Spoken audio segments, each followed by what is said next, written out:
বর্তমান সমাজে যৌতুক আছে না নাই? সংখ্যায় কম না বেশি? যৌতুক দেওয়া নেওয়া হারাম। যে ছেলেরা যৌতুকের জন্য বিয়ে করে এটি যেমন কাপুরুষ, যেই বাপমা এগুলা খাওয়ার জন্য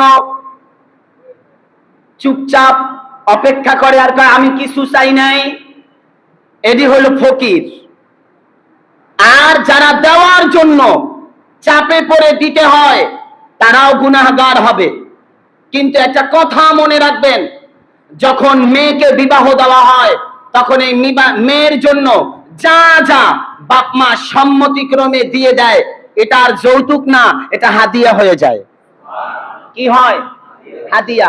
হাদিয়া দেওয়াও সুন্নত, নেওয়াও সুন্নত। যৌতুক দেওয়াও গুনাহ, নেওয়াও গুনাহ।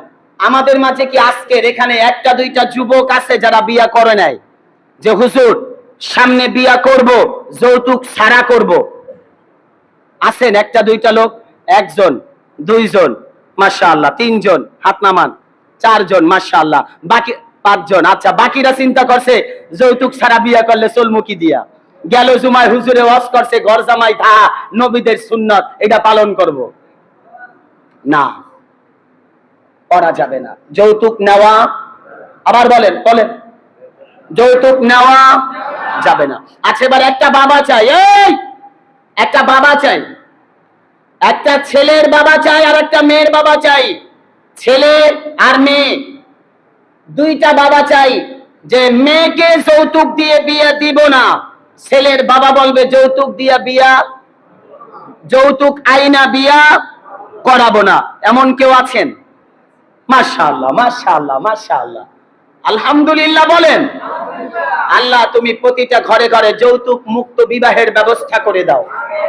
এই মাইকের আওয়াজ যদি কোনো নারীরা পায়, আপনাদেরকে বলবো ছেলে চয়েস করার ক্ষেত্রে প্রথম ইমানদার, নামাজি, আল্লাহওয়ালা ব্যক্তিদেরকে চয়েস করো।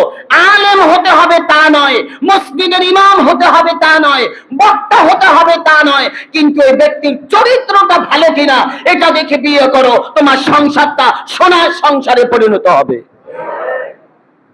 এই কাজগুলি ইনশাআল্লাহ আমরা করব, বলেন সবাই বলেন। যারা না করবো এদের ভিতরে গন্ডগোল আছে, চিন্তা রাখেন। কার পাশে কেটে আওয়াজ দেয় না মনে করবেন এটা যৌতুক নেওয়ার লগে আগে থেকে। আল্লাহ তাআলা আমি সহ উত্তম বাবা হওয়ার আল্লাহ যেন তৌফিক দান করেন। ঘরের নারীদেরকে উত্তম মা হওয়ার তৌফিক যেন দান করেন। ছেলেদেরকে উত্তম স্ত্রী যেন আল্লাহ তাআলা দান করেন। নারীদেরকে আল্লাহ তাআলা যেন উত্তম পুরুষ দান করেন। যে মা বাবা মেয়ে বিবাহ দিতে পারে না, আল্লাহ তাআলা যেন মেয়েকে বিবাহে দেওয়ার ফয়সালা করে দেন। যে মা বাবা ছেলেকে বিবাহ করাতে পারে না, আল্লাহ তাআলা যেন ছেলেকে বিবাহ করানোর জন্য উত্তম ফয়সালা করে দেন। একটু বলুন আমিন।